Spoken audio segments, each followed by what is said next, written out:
Is bartering with silver and gold really possible?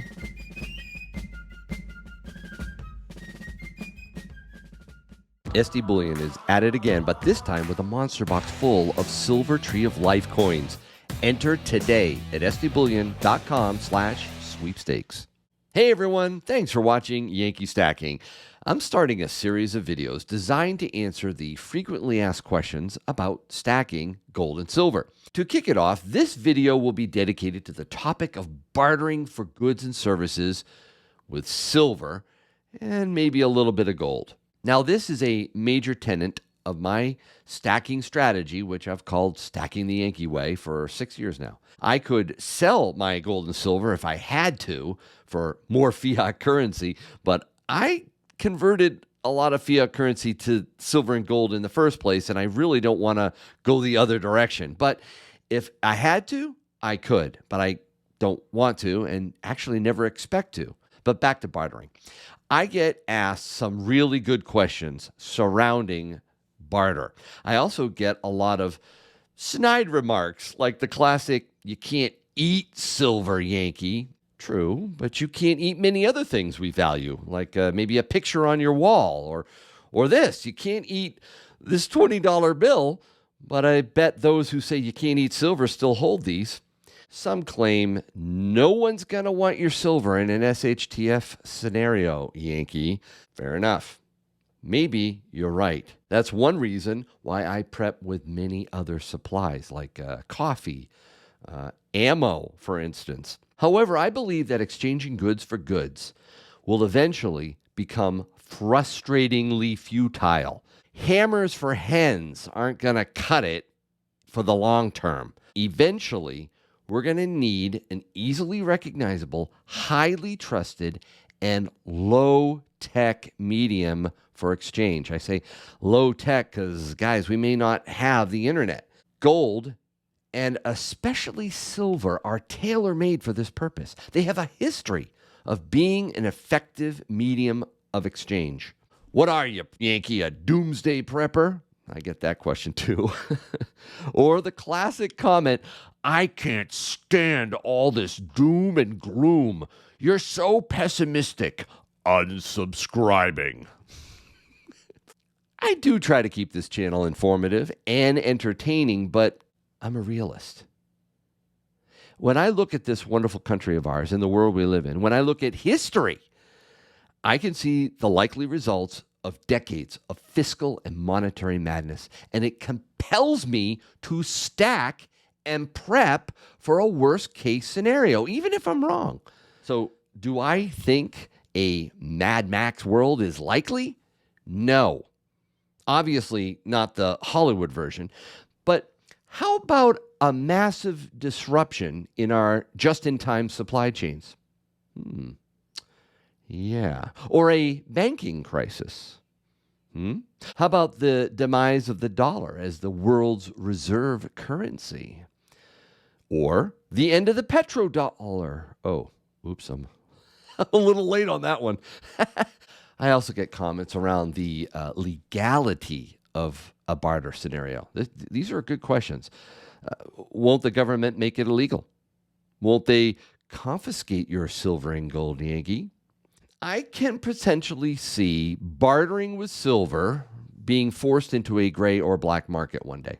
That may happen. And I've discussed at length the likelihood of a gold or silver confiscation before.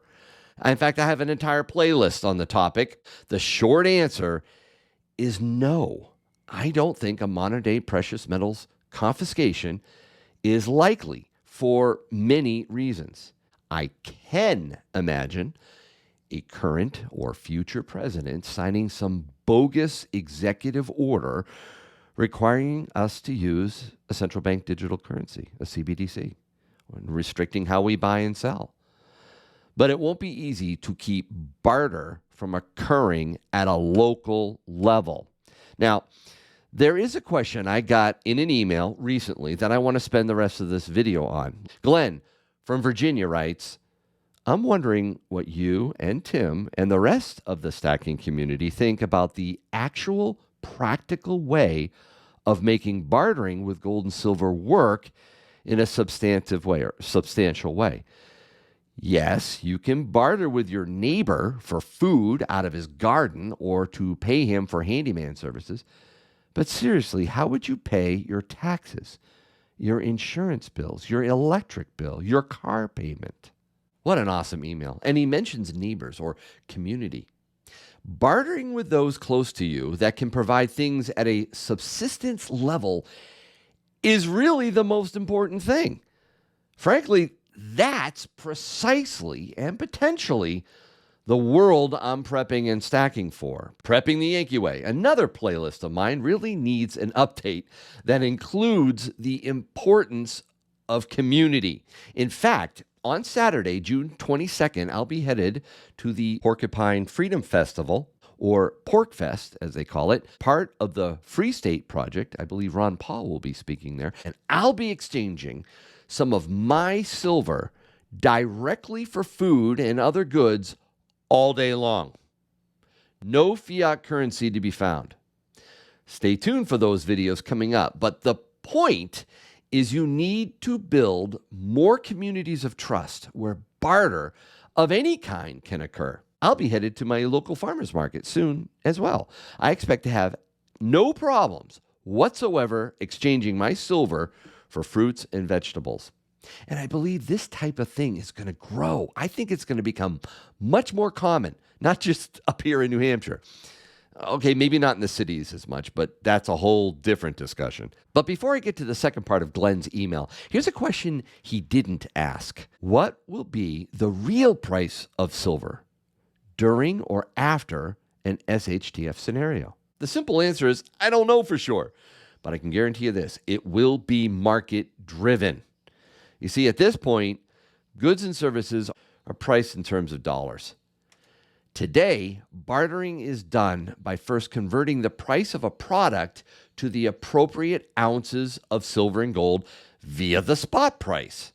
However, I believe that one day, spot prices, numbers set by the COMEX and traders on Wall Street, could become irrelevant.